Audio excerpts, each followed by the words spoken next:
우리의 인생이 외롭습니다. 이 외롭다라고 하는 것은 관계가 끊어지면 외롭습니다. 사랑하는 사람들로부터 관계가 단절되고 친구와 부모와 관계가 끊어지게 되면 우리 가운데 외로움이 찾아옵니다. 외롭다라고 하는 이것이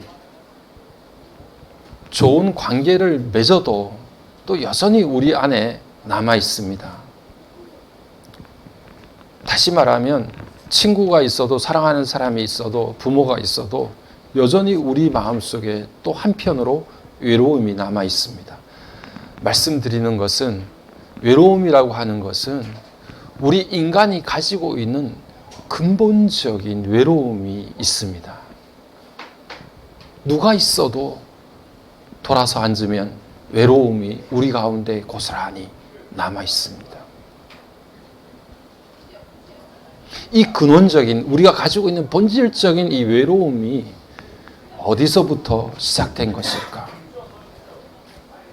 그것은 하나님으로부터 우리 가운데 시작된 겁니다. 무엇인고 하니 우리는 하나님과 정상적인 관계가 교제가 이루어질 때 이 외로움의 문제가 해결됩니다. 누군가가 어떤 사람이 나와 함께 있어도 아니면 떨어져도 일어나는 여러 가지 외로움의 현상들이 우리 가운데 해결함을 받을 수가 없는데 그 근본적인 외로움의 해결책은 하나님과 우리와의 관계가 정상적으로 이루어지고 교제가 이루어지고 친밀함이 이루어질 때 우리 안에 비로소 근본적으로 외로움의 문제가 해결되게 됩니다. 그 하나님과의 관계가 정상적으로 이루어지지 않으면 다른 어떤 대체물을 거기다 갖다 넣어도 그 문제를 해결할 수가 없어요. 돈이 좀 많으면 내 마음속에 있을 사람이 좀 해결될까 해서 돈을 많이 모아보지만 돈이 많다고 하더라도 그 근본적인 외로움과 쓸쓸함이 해결되지 않아요. 여러분, 돈 많은 사람들이 다 그렇게 외롭지 않고 행복하고 기쁘면 그렇게 살지 않겠죠. 위자료 문제 때문에 싸우지 않을 것이고 그 어떤 문제 때문에 그렇게 다투지 않겠죠. 대기업이라고 해서 총수라고 해서 다 행복할 것 같은데 그렇지 않지 않습니까? 다른 것 어떤 것을 가지면 내 마음속의 외로움과 쓸쓸함을 좀 해결할 수 있을까? 여러 가지들을 다 채워보고 입어보고 먹어보고 마셔보고 누려보고 해도 어느 날 우두커니 홀로 남아있는 그 시간에 찾아드는 외로움을 막을 길이 없다는 거죠. 하나님과 우리와의 관계가 근본적으로 해결되지 않으면 우리 안에 있는 근본적인 외로움의 문제는 해결되지 않습니다. 하나님과 다시 정상적인 관계를 회복하고 그 하나님과의 친밀한 교제가 우리 가운데 이루어질 때 비로소 우리 가운데 외로움이 해결되는데 그때에는 그 사람이 내 곁에 있지 않아도 내가 좀 부족해도 내가 원하고 바라는 것들이 제대로 이루어지지 않아도 내 마음속에 만족이 찾아오게 됩니다. 할렐루야. 하나님 때문에 행복하고 하나님 때문에 외로움을 이겨내고 하나님이 함께 계셔서 내게 부족한 것들이 채워지는 역사가 나타나는 거예요. 그때 비로소 우리 가운데 외로움과 쓸쓸함의 문제가 해결되게 됩니다. 하나님과 우리 사이의 근본적인 문제가 무엇 때문에 일어났습니까? 여러분 잘 알다시피 죄의 문제가 하나님과 우리 사이의 관계를 멀게 만들었습니다. 인간이 하나님 앞에 범죄하고 불순종할 때 하나님과의 관계가 파괴되어지고 단절되어서 우리 인간 가운데 해결되지 않은 이 외로움의 깊은 문제가 생겨나게 됐습니다. 더 구체적으로 말하면 하나님 앞에 인간의 교만이 하나님의 말씀에 불순종하게 됐어요. 하와에게 뱀이 나타나서 유혹했죠. 하나님께서 정말 저 선악과 저 나무 열매를 먹지 말라고 하더냐? 하나님이 저 나무의 열매만큼 먹지 말라고 하셨어 라고 하와가 이야기했을 때 마귀는 오늘 우리가 읽었던 그 말씀대로 이야기를 합니다. 너 저거 먹으면 눈이 밝아져. 하나님과 같이 된다? 그리고 선악을 알게 될까봐 하나님께서 그것이 두려워서 너희들에게 그 열매를 못 먹게 한 거야. 너 저거 먹어서 하나님과 같이 되고 싶지 않아? 언제까지 하나님이 이래라 하면 이렇게 하고 저래라 하면 저렇게 하고 하나님 앞에 매여 살 거야? 독립해야지. 주체적으로 살아야지. 네가 원하고 바라는 대로 살아가야지. 언제까지 그렇게 그 모양 그 꼴로 살 거야? 마귀가 오늘 우리들에게 이야기하는 것은 그런 것입니다. 하나님과 같이 되려고, 하나님의 자리에 우리가 서려고, 내가 그 자리에 설 수 있도록 만들어 주겠다라고 하는 것, 그것이 바로 마귀가 우리들에게 이야기한 유혹거리였습니다. 인간의 교만이에요. 하나님 앞에 불순종하는 것, 하나님과의 정상적인 관계가 파괴되어지고 단절되어져서 우리 인간 가운데 외로움의 문제가 해결되지 않는 그 이유는 인간의 죄 때문인데, 그 죄의 근본적인 뿌리는 뭐냐면 인간의 교만입니다. 그래서 우리 몸에, 온몸에 암세포가 퍼지게 되면 우리가 꼼짝을 못하고 죽을 수밖에 없잖아요. 여러분, 우리의 영적인 상태를 완전히 마비시켜서 아무것도 할 수 없도록 꼼짝 못하게 만드는 암세포와 같은 게 뭐냐 하면 교만입니다. 뭐라고요? 교만. 그래서 교만은 모든 악의 뿌리가 교만이에요. 교만을 빼내지 않으면 우리 안에 죄악의 뿌리들이 너무 깊게 내려서 제거할 수가 없습니다. 창세기 11장 말씀을 보게 되면 인간들이 모여서 큰 사업을 벌여요. 어떤 사업인가? 높다란 바벨탑을 쌓기 시작합니다. 자, 우리가 성을 쌓고 높다랗게 탑을 쌓아서 그 탑이 하늘 꼭대기까지 닿도록 만들자. 그리고 우리의 이름을 내자. 그리고 이 지면에서 우리가 흩어짐을 면하자. 우리가 이제 하늘까지 닿을 수 있잖아. 굳이 하늘에 있는 하나님을 의지하지 않아도 우리의 능력과 우리의 힘으로 하늘까지 닿을 수 있는 기술, 문명이 우리 가운데 있고 우리가 주체적으로 행동할 수 있잖아. 그래서 그렇게 높다랗게 탑을 쌓고 성을 만들고 우리의 이름을 내보자 한번. 우리가 했노라고, 우리가 이만큼 능력과 힘이 있다고 우리를 한번 나타내보자. 그래서 똘똘 뭉쳐서 흩어지지 말고 이곳에 힘을 규합해서 우리가 할 수 있는 역량을 과시해보자. 그것이 바로 바벨탑을 쌓았던 인간들의 마음의 중심이었습니다. 우리는 그렇게 우리의 이름과 능력을 드러내기를 원하고 하늘까지 우리의 이름을 쌓아가기를 원하는 거죠. 하나님에 대한 불순종, 하나님의 자리에 하나님과 같이 되려고 하는 인간의 교만입니다.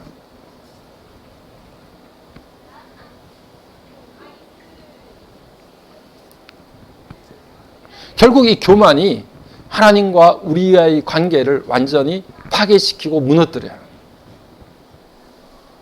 아담과 하와가 에덴 동산에서 하나님과 함께 거닐 때 외롭지 않았습니다.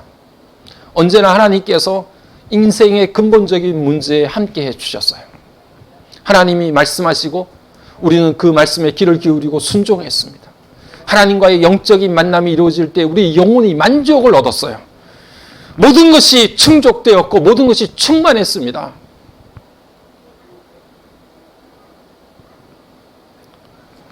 좋다. 괜찮다. 이것보다 더 좋을 수 없다라고 하는 영적인 충만함이 주님과 함께, 하나님과 함께 동행할 때 우리 가슴을 가득 채웠습니다. 하나님과의 관계가 정상적으로 이루어질 때 그런 영적인 만족이 있습니다. 오늘 다빈 식구 여러분들, 우리가 비록 무더운 여름 한철을 지나가고 있지만 여러분의 삶이 하나님과의 그런 정상적인 관계, 친밀한 관계를 유지해서 하나님 참 좋습니다. 오늘 하루도 참 감사합니다. 우리가 찬양만 입술로 부르는 것이 아니라 하나님 정말 기쁩니다. 하나님 정말 찬양합니다. 내 마음에 그런 영적인 만족이 여러분들 가운데 충만하시기를 주의 이름으로 간절히 축복합니다. 여러분, 우리가 생각하는 사랑도 마찬가지입니다. 사람들마다 더 많이 사랑하는 사람이 있을 수 있고 더 적게 사랑하는 사람이 있을 수 있습니다. 사람들마다 조금씩 차이는 있을 수 있지만 정말 그 사랑의 출발 시작은 어디인고 하니 우리가 믿고 따르는 하나님이십니다. 그러니까 내가 좀 선하게 살고 남들을 좀 더 사랑하면서 산다고 할지라도 내가 정말 살아계신 하나님을 알지 못하고 사랑의 근원이 되시고 사랑의 출발이 되신 하나님을 알지 못하면 그 사람은 사랑을 모르는 것입니다. 자, 여러분 한번 저를 따라해 보시길 바랍니다. 사랑의 시작은 하나님이시다. 시작이 하나님이신데 그 시작을 모르면 내가 좀 선량하게 살고 남들에게 너그럽게 하면서 산다 할지라도 사랑이 뭔지를 모르는 겁니다. 우리 요한 1서 4장 7절부터 8절 말씀을 같이 한번 읽겠습니다.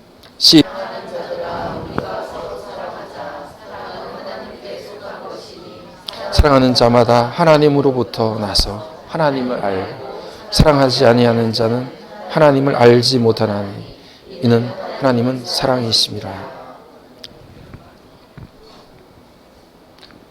하나님의 사랑이 온전하고 완전하신 사랑이에요. 인간의 사랑은 우리가 아무리 사랑하려고 애를 써도 허약하고 무너지기 쉬운 사랑이다. 그래서 오늘 여러분이 이렇게 현수막 앞에 보시면 무너지지 않는 사랑 써놓았잖아요. 그것이 무엇입니까? 주의 사랑이에요. 내가 주의 사랑을 의지하여 싸우니 이 땅에 그 어떤 사랑을 기대봐도 그 사랑이 쉽게 무너지리이다. 그러니 내가 이제 무너지지 않는 그 사랑을, 주의 사랑을 의지하겠습니다. 하나님의 사랑만이 완전한 사랑이라서 그 사랑을 우리가 깨닫고 알 때, 아, 사랑이라고 하는 게 이런 거구나. 이게 사랑이구나 하는 것들을 우리가 마음속에 깊이 깨닫게 되는 거란 말이에요.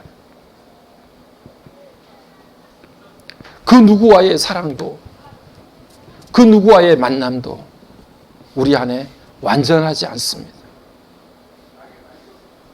요즘에는 결혼식장에 가보니까 목사님이 이렇게 주례를 하더라도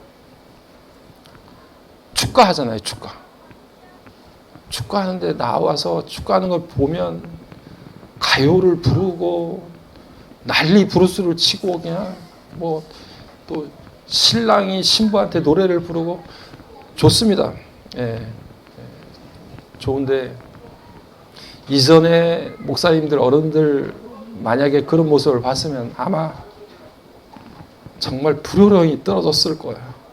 어디 예식 예배를 드리는데 나와서 가요를 불러 뭐 사랑 어쩌고저쩌고, 야, 그럼 완전히 난리가 날 거예요.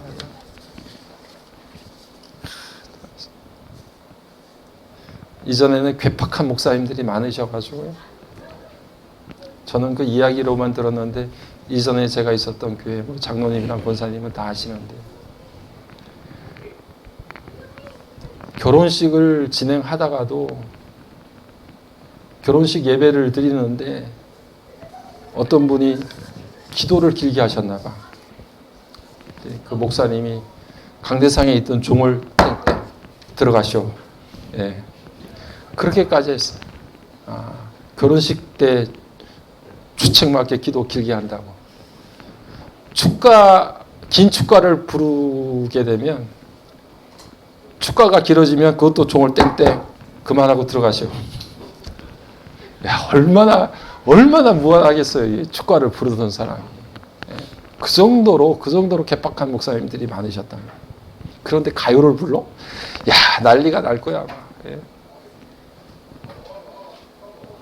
근데 이전에 교회에서 이렇게 예배를, 결혼식을 올리면 축가 중에 여러분 찬송가 보면 604장, 우리 지금 잘 부르지는 않지만 결혼식 때 부르는 찬송가가 있는데 604장이 완전한 사랑, 하나님의 사랑, 다함이 없는 사랑에 겨워 둘 한 몸 되어 행복하게 살라, 뭐 이런 찬양이 있어요.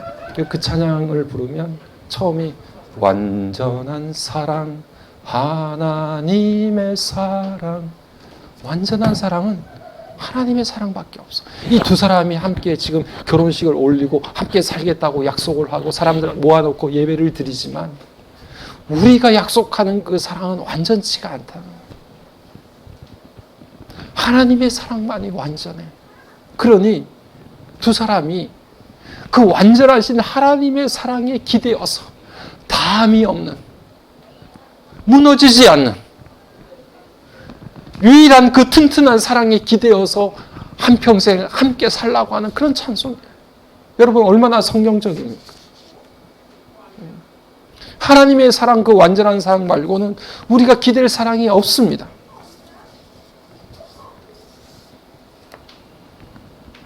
그래서 그 하나님의 사랑으로 출발하지 않고 하나님의 사랑을 경험하지 못하면 우리는 여전히 사랑이 뭔지를 모르는 사랑이 무지한 사람들인 거예요.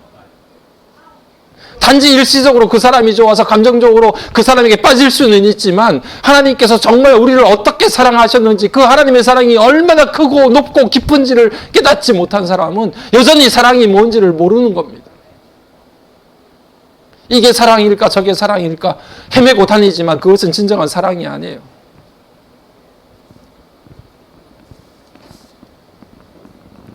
집사님, 사랑은 눈물의 씨앗이 아닙니다. 예? 사랑은 눈물의 씨앗이 아니에요. 예, 우리 어른들만 아는데 웃는 내용, 이것에 안 웃으면 어른이 아니고 그냥 젊은 사람들이니까. 예. 사랑은 하나님으로부터 시작해요. 누군가가 나에게 사랑을 묻거든 하나님을 보여주세요. 그게 사랑이에요. 그래서 그때 비로소 우리는 사랑을 알게 되는 거예요. 사랑하는 자마다, 사랑하는 자들아, 우리가 서로 사랑하자. 사랑하는 자마다 그는 하나님으로부터 나서 하나님을 알고, 사랑을 하지 않는 자들은 하나님을 알지 못하나니 하나님은 사랑이심이라. 할렐루야. 예. 사랑, 하나님의 그 사랑을 느끼는 사람만이 하나님이 정말 사랑이시구나. 그 하나님만이 사랑의 본체가 되어주시고 그 사랑의 본질이 되어주시는구나. 그때 우리 마음속에 있는 외로움의 문제가 해결돼요.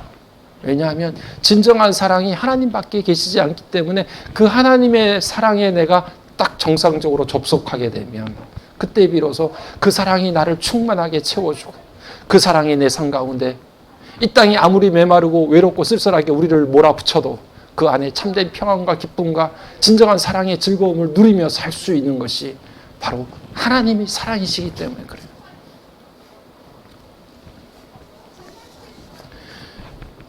출애굽기 17장 말씀을 보게 되면 모세가 아말렉과 전쟁을 하게 됩니다.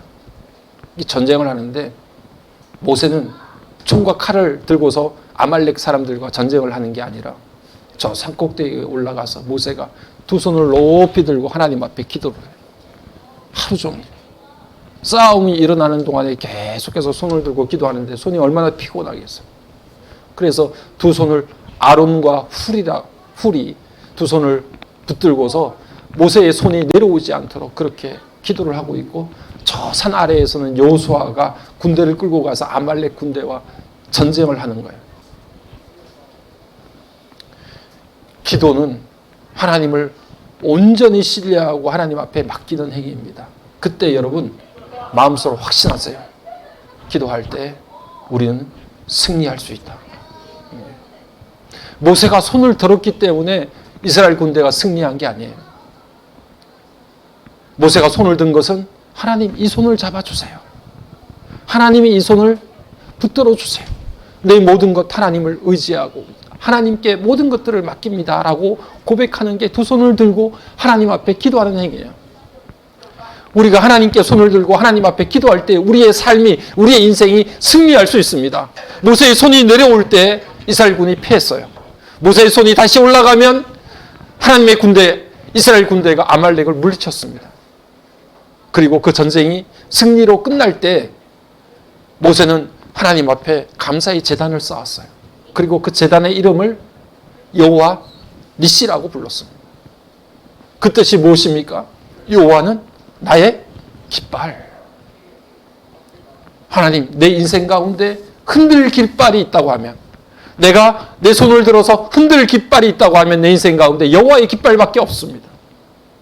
하나님께서 이기게 하시고 하나님께서 승리하게 하시고 하나님께서 내 삶을 새롭게 세워주셨습니다. 하나님이 내 삶 가운데 이 승리를 맛보게 하셨습니다. 오직 나는 여호와의 깃발을 흔들며 여호와께 찬양하겠습니다. 그것이 바로 모세가 싸움을 마친 이후에, 승리한 이후에 제단을 쌓고 그 이름을 여호와 니시라고 붙였던 이유입니다. 그런데 사무엘상 15장 말씀을 보니까 똑같이 아말렉과 전쟁을 했던 한 사람이 등장하는데 그 사람이 누군가 하니 사울이에요.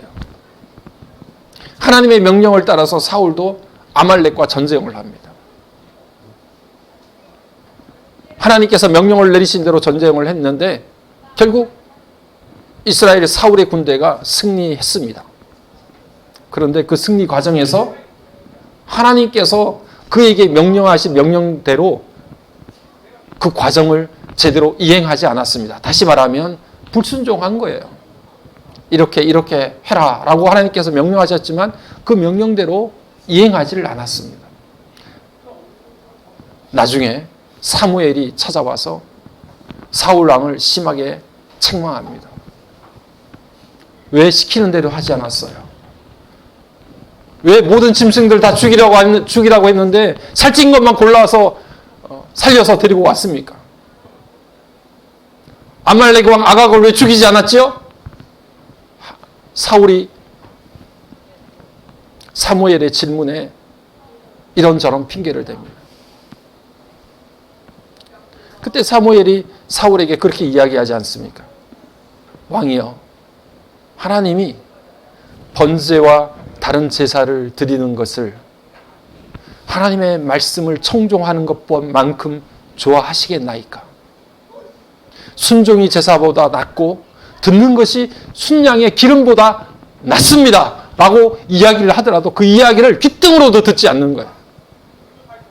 하나님은 그 어떤 기름진 것으로 하나님 앞에 제사를 드리고 하나님 앞에 뭘 드리는 것보다 하나님의 말씀을 곧이곧대로 듣고 그 말씀에 즉각적으로 순종하는 것을 더 기뻐하시고 더 원하시는데 하나님의 말씀에 순종하지 않았던 사울은 결국 자기가 전쟁에서 승리했다라고 하는 것을 기념하기 위해서 자기의 승전 기념탑을 세웁니다. 거기에 아마 그렇게 썼겠죠. 사울, 아말렉과 전쟁에서 승리하다. 몇 년, 몇 월, 며칠.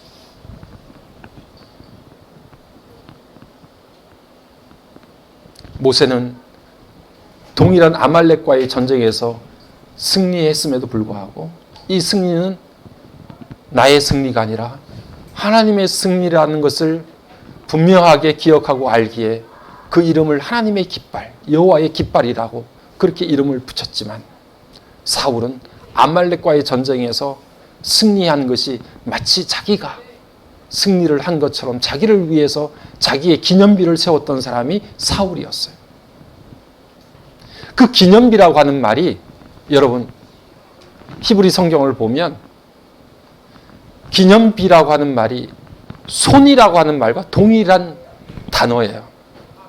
야드라고 하는 말인데 야드는 손을 뜻하기도 하고 기념이라고 하는 뜻을 가지기도 해요. 그러니까 사울은 자기의 손을 내민 거야. 저요, 제가 그거 했습니다. 제가 그 일을 이루었죠. 제가 그 전쟁에서 승리했습니다. 자기의 손을 내밀고 자기의 손을 치켜 세운 게 바로 사울이 세운 기념비였어요. 승리를 이루었다라고 하는 자기의 기념비. 하나님께서 야고보서 4장의 말씀을 보니까 교만한 자들을 하나님께서 물리치시고 겸손한 자들에게 은혜를 베푸신다고 말씀하셨습니다. 여러분, 우리의 인생 가운데 하나님께서 우리의 삶을 이끌어 주시고 인도해 주십니다. 우리의 인생 가운데 흔들 깃발이 있다고 하면 그것은 여호와의 깃발이어야 합니다. 내가 무엇을 하고 내가 무엇을 이루어서 우리의 삶이 이루어진 것이 아니라 하나님께서 우리의 삶을 그렇게 만드시고 인도해 주셨다는 것을 인정하고 하나님 앞에 나아가는 삶. 교만하지 않는 삶. 사랑은 교만하지 않는다고 그랬어요. 여러분, 사랑하면 내 중심의 삶이 아니라 상대방 중심, 당신 중심의 삶을 살게 됩니다. 정말 우리가 주님의 사랑에 딱 만나게 되면 예수가 커지고 나는 작아집니다. 주님이 하셨고 주님이 인도하시고 우리의 입에 발린 말이 아니라 정말 그것이 내 심중에 진실한 고백이 됩니다. 주님이 그렇게 인도하시고 이끌어 주셨습니다 라고 주님 앞에 고백할 수밖에 없는 것이 주님의 사랑에 맞닥뜨린 사람들의 진실된 마음의 표현입니다. 사랑은 교만하지 않습니다. 나를 높이 세우지 않습니다. 나를 드러내려고 말하지 않습니다. 하나님의 자리를 넘보지 않습니다. 하나님과 같이 되려고 우리의 중심을 하나님을 물리치고 내가 내 자아가 모든 것들을 이끌어가는 그런 어리석은 삶을 살지 않습니다. 사랑하면 주님을 뜨겁게 사랑하면 주님이 내 삶의 모든 것들을 장악하시고 점령하셔서 그 주님의 지배를 받게 됩니다. 오늘 저와 여러분의 삶이 그런 삶 되기를 주의 이름으로 간절히 축복합니다. 예. 억지로 되는 게 아니에요. 내가 가지고 있는 힘과 능력을 그냥 억지로 누군가 빼앗는다고 하는 것. 그거 안 빼앗기려고 그렇게 우리가 몸부림치면서 살지 않겠어요? 주님의 사랑을 만나니까 그 사랑이 스스로 나를 스르르 높게 만들고 주님만이 높이 세우는 그런 삶을 살아가도록 만듭니다. 그런데 이것이 주님과 나와의 관계에서 끝나지 않습니다. 여러분, 놀라운 것은 하나님과의 하나님과 우리와의 관계가 우리와 다른 사람과의 관계도 온전히 영향을 미쳐요. 정말 내가 하나님의 사랑을 만나서 나는 없어지고 하나님만이 높아지고 하나님만을 내세우는 삶을, 하나님 중심의 삶을 살게 되면 사람을 만나도 그 사람과의 관계도 나는 없어지고 그 사람을, 당신을 세우려고 하는 그런 삶을 우리가 살게 되는 거예요. 여러분, 사람도 사람을 사랑하게 되면 그렇게 되죠. 결혼 전에는 어때요? 식당에 들어가도 뭐 먹고 싶어? 당신이 먹는 거라면 다 좋아. 어떤 거든지 당신이 좋아하는 거 먹자. 하십사님도 그러셨죠? 네. 그러셨죠. 당신이 좋아하는 거라면 다 좋아. 그런 것은 그 빈자리에 하나님으로 충만하게 되고 그 빈자리에 하나님의 사랑으로 가득 채우려고 하는 거예요. 그래서 내 중심의 삶이 아니라 하나님의 중심의 삶을 살고 내 중심이 아니라 당신 중심의 삶을 살기를 원하는 우리의 삶이 바로 다빈입니다. 오늘 다빈 성도들의 삶이 그런 삶이 되기를 주의 이름으로 간절히 축복합니다.